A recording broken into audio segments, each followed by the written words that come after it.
Welcome to Pindar Poetry. We hope you learned something new. You start by confirming the basics so you don't chase ghosts.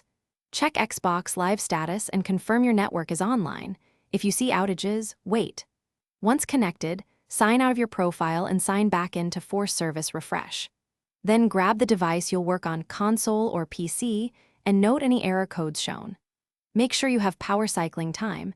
This first sequence resets cached credentials and often revives missing service listings quickly. Once done with sign in, perform deeper resets to rebuild service state.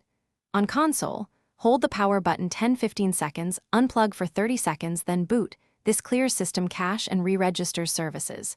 On PC, repair or reinstall the Xbox app, then run Windows Update and optional features for Xbox-related components. Make sure your router isn't blocking ports. Check NAT type and temporarily test DNS like 8. To finish, reinstall any specific Xbox service or app that's still missing and verify your account permissions. Parental controls or family settings can hide services. Test sign-in on a different device to confirm whether the problem is local or account-side.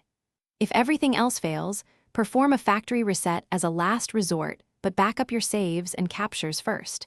Resets remove corrupt system data. Troubleshooting tip. Keep a secondary device handy to check whether the issue is your hardware versus Microsoft servers.